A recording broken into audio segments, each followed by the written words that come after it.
வணக்கம். என்ன செய்தியை பார்க்க போறோம்னு கேட்டீங்கன்னா, திமுகவை மொத்தமாக முடித்துவிட்ட தந்தி டிவி அதிமுகவுடைய வெற்றியையும் உறுதி செய்தான். அது மட்டும் கிடையாது, நம்ம செல்வ பெருந்தகனுடைய பொய்யானது இன்னைக்கு அம்பலமாயிருக்குது. அண்ணாமலை அவர்கள் போட்டு உடைச்சிருக்கிறாரு. அதை பற்றியும் பார்க்க போறோம். அதிமுகவை வெகுவாக புகழ்ந்த நம்முடைய ராகுல் காந்தி எதிர்முகாமல் இருந்து கொண்டு அதிமுகவை புகழ்வது அதிமுகவுடைய கடந்த கால ஆட்சியினுடைய தன்மையை நம்ம நினைக்கலாம். இல்லை திமுக மீது இருக்கக்கூடிய வெறுப்பை நாம கணக்கில் எடுத்துக்கலாம். அதிமுகவை புகழ்ந்து பேசுகின்ற போது யாருக்கு கோபம் வரும்? திமுகவுக்கு இயல்பாகவே கோபம் வரும். திமுக தலைவருக்கு சொல்லவே தேவையில்லை. அப்போ அதிமுகவை புகழ்ந்திருக்கிறார் என்றால் யாரை வெறியேற்றணும்னு பேசியிருக்கிறாரு ராகுல் காந்தி? நல்லாவே தெரியுதுல்ல. அப்போ ஸ்டாலினையும் பிடிக்கல, திமுக கூட்டணியும் பிடிக்கல, அவருக்கு யாரையோ ஒருத்தரை பிடிச்சிருக்கிறது. ஸோ யார் பேரை சொன்னா காண்டாவாங்களோ அவங்க பேரை சொல்லியிருக்கின்றாரு. அதிமுகவையும் புகழ்ந்திருக்கிறாரு நம்ம ராகுல் காந்தி. ஸோ அதிமுகவை அப்படி என்ன புகழ்ந்தார் என்ற விஷயத்தை நாம சேர்த்தே பார்க்க போறோங்க. அதற்கு முன்பாக இதுவரைக்கும் நம்ம சேனல் நீங்க சப்ஸ்கிரைப் பண்ணலாம், சப்ஸ்கிரைப் பண்ணிக்கிங்க, கொஞ்சம் சப்போர்ட் பண்ணுங்க. இப்போ முதல்ல திமுகவை முடித்து விட்ட தந்தி டிவி அதிமுக வெற்றியையும் உறுதி செய்தார். பார்த்துட்டு வாங்க வீடியோவை. ஓகே, சோ நம்ம இதுவரைக்கும் பார்த்த டேலியும் நீங்க கேக்குறீங்க. நம்ம இதுவரைக்கும் எவ்வளவு தொகுதிகள் பார்த்திருக்கோம்? மொத்தமா 195 தொகுதிகள் பார்த்திருக்கோம். இந்த எவ்வளவு நாள்? 4 நாள் முடிச்சிட்டோமா? அந்த 4 நாள்ல 195 தொகுதிகள் பார்த்திருக்கோம் நேர்களே. அதுல 71 திமுக, 62 அதாவது திமுக கூட்டணி, அதிமுக கூட்டணி 62, கடும் போட்டி 62. இதை கண்டிச்சு நான் வெளிநடப்பு செய்யறேன். முதல் நிகழ்ச்சி உலக வரலாற்றிலே ஆங்கர் வெளிநடப்பு செய்யற நிகழ்ச்சி. கடும் போட்டி 62. கணிக்க தெரியலன்னு சொல்றதுக்காக கருத்து கணிப்பு அப்படி இல்லையா? வெளியேறட்டுமா இல்ல நீங்க நேரிட்டு? இப்போ பெரும்பான்மையா வருகின்ற கருத்து கணிப்பை பொறுத்த வரைக்கும் திமுக தான் வெற்றி பெறும் அப்படின்ற கருத்து கணிப்பு தான் வருதான். இதை நான் சொல்லல, நேத்து காலையிலே ட்வீட் போட்டு விட்டுட்டாரு நம்ம முதலமைச்சர். மக்களுடைய மனதிலும் சரி, அரசியல் களத்திலும் சரி, கருத்து கணிப்பிலும் சரி, நாம தான் நம்பர் 1 அப்படின்னு சொல்லிக்கிட்டு இருந்தாரு நம்ம முதலமைச்சர் ஐயா அவர்கள். தந்தி டிவிக்காரனை பொறுத்த வரைக்கும் 195 தொகுதிக்கு சர்வே முடிவை ஒரு நாளைக்கு முன்பாகவே வெளியிட்டான். அந்த சர்வேவை பொறுத்த வரைக்கும் 5000 ரூபாய் கொடுத்த கட்சி, 1000 ரூபாய் பெண்களுக்கு மாசம் கொடுத்த கட்சி, பணம் கொடுத்தா எல்லாரும் ஓட்டு போட்டுருவாங்கன்னு நினைச்ச கட்சிக்கு ஆப்பு வைக்கிற மாதிரி அதிமுகவுக்கும் திமுகவுக்கும் நெக் டு நெக் தான் பாத்தீங்கன்னா ரிசல்ட் வருதுங்கோ. அதிமுக 62 இடங்களும், திமுக 71 இடங்களும், கிட்டத்தட்ட 67 இடங்கள் நீயா நானா போட்டியும் இருக்குதான். அது மட்டும் இல்ல, ஒரு 39 தொகுதியினுடைய ரிசல்ட்டை தந்தி டிவி விடாம இருந்தாங்க. அதையும் நேற்று விட்டுட்டாங்க. அப்படி பார்க்கும்போது அதிமுக திமுகவை அலேக்காக தூக்கி சாப்பிடுது. உங்க எல்லாருக்கும் தெரியும், திமுக எல்லா ஊடகத்தையும் விலைக்கு வாங்கி வச்சிருக்குது. அப்படி எல்லா ஊடகத்தையும் விலைக்கு வாங்கி வச்சிருந்தாலும் தந்தி டிவிக்காரன் முடிந்த அளவுக்கு உண்மையை சொல்லணும் அப்படின்றதுக்காக அந்த அழுத்தத்தையும் தாண்டி ஓரளவுக்கு உண்மையை சொல்லியிருக்கிறான். அவன் முழுசா உண்மையை சொல்லல. அதுக்கு என்ன காரணம்னு கேட்டீங்கன்னா திமுகவுடைய அழுத்தம். ரெண்டாவது, ஏன் ஓரளவுக்கு உண்மையை சொன்னா அப்படின்னு பார்க்கும்பொழுது அந்த டிவி மேல இருக்கக்கூடிய நம்பிக்கை அத்து போயிடும். மே மாதம் 4ஆம் தேதி திமுக தான் வெற்றி பெறும் சொல்லிட்டு கருத்து கணிப்பை சொல்லி போட்டான்னு வச்சுக்க தந்தி டிவிக்காரன். அதிமுக வெற்றி பெற்று ஆட்சியில் உட்காந்துருந்ததுன்னா அப்புறம் தந்தி டிவி கருத்து கணிப்பை பற்றி ஹரிஹரன் பேச வந்தாங்கன்னா காரி துப்ப ஆரம்பிச்சிருவாங்க. அதனால திமுக என்ன சொன்னாலும் பரவாயில்லப்பா, அதிமுக திமுக நெக் டு நெக் தான் இருக்குது, யாரு வெற்றி பெறுவாங்கன்னு தெரியலப்பா அப்படின்னு நிலைதான் இருக்குதுன்னு சொல்லிவிட்டு கொஞ்சம் திமுகவுக்கு தூக்கி பிடிச்சி அதிமுகவை இறக்கி பிடிச்சி கருத்து கணிப்பை வெளியிட்டு இருக்கிறான். எப்போ 67 தொகுதிகளுக்கு மேலாக நீயா நானா போட்டி இருக்குதுன்னு சொன்னாலும் அந்த 67 தொகுதிகளும் அதிமுகவுக்கு வெற்றி வாய்ப்பு உள்ள தொகுதியா இருக்கும். அதை வெளிப்படையா சொன்னா அதிமுக கூட்டணி 150 இடங்கள்ல வெற்றி பெறுது என்ற ரிசல்ட்டை தான் சொல்ல வேண்டி வரும் நம்முடைய ஹரிஹரனுக்கு. அப்படி தேர்தலுக்கு முன்பாக சொல்லி போட்டாங்கன்னா திமுக காரன் சும்மா விடுவானா? டிவியே உடச்சு விட மாட்டான். ஏற்கனவே வைகோ போன்ற அரசியல்ல ஆதரவு இல்லாதவங்க கூட புதிய தலைமுறையெல்லாம் கொளுத்த வந்தான்.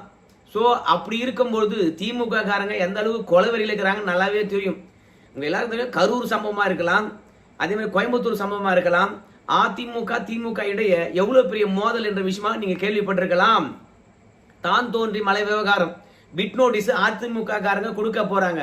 திமுக காரன் என்ன பண்ணிட்டான், எவன்டா பிட் நோட்டீஸ் கொடுத்தான்னு சொல்லிட்டு அடிக்க வந்துட்டானுங்க.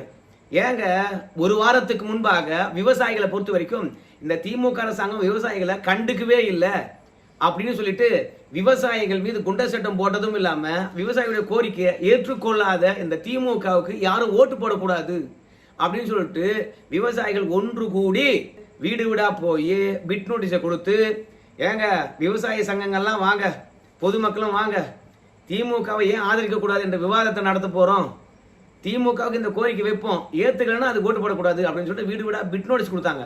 ஸோ விவசாயிகளே வந்து துரத்தி அடிச்சவனுங்க தான் திமுக காரணங்க. இப்போ தான் தோன்றி மலை இட விவகாரம் அதிமுக பிட் நோட்டீஸ் கொடுக்க அவங்களையும் கரூர் கம்பெனியும் கரூர்ல இருக்கிறவங்களும் விரட்டி வெடிச்சு அடிச்சாங்க. ஆனால் இந்த கரூருக்கு செந்தில் பாலாஜி குரூப் மட்டுமா மண்ணின் மைந்தர்கள்? அங்க எம்ஆர் விஜயபாஸ் இருக்காரு, அவங்கெல்லாம் மண்ணின் மைந்தர்கள் கிடையாதா? நீயா நான் பார்க்கலாம் வாடான்னு சொல்லிட்டு களத்துல இறங்கிட்டாங்க. பிறகு கைகளை பாய்ச்சி கடைசியில போராட்டமாச்சு.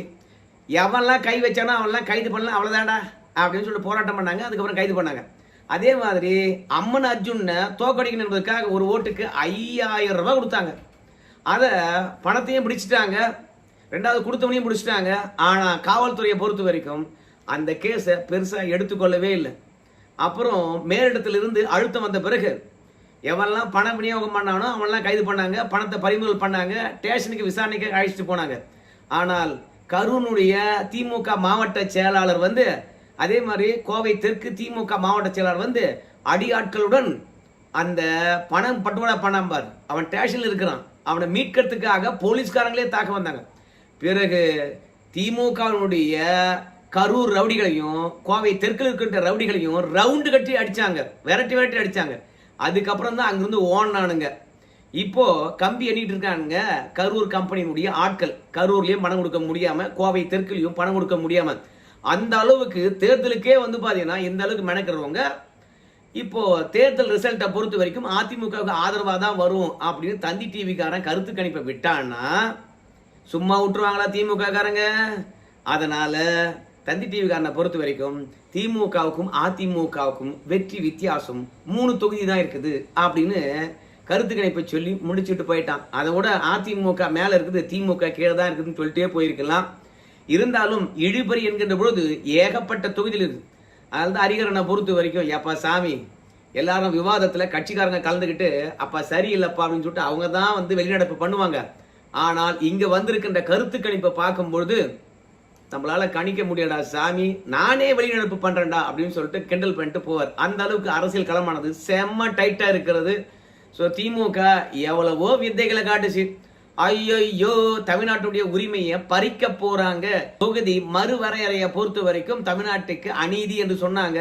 அந்த மசோதாவையும் தோக்கடிச்சாங்க. இதெல்லாம் என்னவோ மக்கள் மைண்ட்ல வச்சுக்கிட்டு திமுக ஓட்டு போடுற மாதிரி வெற்றி மீது வெற்றி வந்து என்னை சேரும் பாட்டு வேற. அது மட்டும் கிடையாது, எதுக்குமே உதவாத வெத்து வேட்டா இருக்கக்கூடிய எம்டி கூப்பன் 8000 ரூபாய் வச்சுக்கிட்டு சூப்பர் ஸ்டார் யாருன்னு கேட்டா சாமி அந்த சூப்பர் ஸ்டார்னு சொல்லிக்கிறாங்கல்ல அவங்களுக்கே அவமானம். அந்த அளவுக்கு அலப்பறை பண்ணாங்க. ஆனா கருத்து கணிப்பு என்று வருகின்ற போது அதிமுக அசைத்திருக்கிறது. சரி, இப்போ வந்து நம்ம ராகுல் காந்தி அவர்கள் அதிமுகவை புகழ்ந்த காட்சிகளை பார்க்கலாமா? The AIDMK played a historic role in Tamil Nadu's progress. அனைத்து இந்திய அண்ணா திராவிட முன்னேற்ற கழகம் தமிழ்நாட்டினுடைய வளர்ச்சியிலே ஒரு மிகப்பெரிய பங்காற்றி இருக்கிறது என்பதை நான் மறுக்கவில்லை. There were leaders in the AIDMK who truly represented the people of Tamil Nadu. அனைத்து இந்திய அண்ணா திராவிட நம்முடைய அதிமுகவுடைய பாரம்பரியத்தையும் மக்களுக்காக அவங்க செஞ்சிருக்கக்கூடிய நலத்திட்டங்களையும் ராகுல் காந்தி வாயார புகழ்கின்றார். ஏன்பா உனக்கு தகுந்த வார்த்தையை மட்டும் எடுத்துக்கிட்டியே, அதுக்கப்புறம் அதிமுக பற்றி பேசினாரு நம்ம ராகுல் காந்தி, அதை நீ பேசுறியா அப்படின்னு கேட்பாங்க. ராகுல் காந்தியை பொறுத்த வரைக்கும் அதுக்கப்புறம் என்ன சொல்றாரு, இப்பேற்பட்ட கட்சி இன்னைக்கு எடப்பாடி பழனிசாமி கிட்ட கிடைச்சது. எடப்பாடி பழனிசாமி ஊழல் பண்ணதுனால பாஜக அவரை கூட்டணியில சேர்த்துக்கிட்டு இப்போ அதிமுக வழியாக தமிழகத்துக்குள்ள பாஜக வரலான்னு பாக்குது. சோ அதிமுகவை அடகு வச்சுட்டாங்க அப்படின்னு சொன்னாரு. எப்பேற்பட்ட கழகம், அப்படின்லாம் சொல்லிட்டு புகழ்ந்தாரு. ஸோ அதிமுக வந்து மக்களுக்கு நல்லது பண்ணியிருக்குது. அதிமுக மக்களை வந்து பிரதிநிதித்துவப்படுத்தி இருக்கிறது. இப்போ தமிழ்நாட்டு மக்களை நம்ம அடையாளப்படுத்த வேண்டும் என்றால் அதிமுகன்னு சொன்னாவே போதும், தமிழ்நாட்டு மக்கள் அடையாளப்படுவாங்க. அந்த அளவுக்கு தமிழ்நாட்டு மக்களுக்கு நல்லது பண்ணியிருக்குதுன்னு சொல்லிவிட்டு நம்ம ராகுல் காந்தி சொல்றார். இப்படி எல்லாம் புகழ்ந்துட்டா நம்ம ஸ்டாலினுக்கு தூக்கம் வருமா?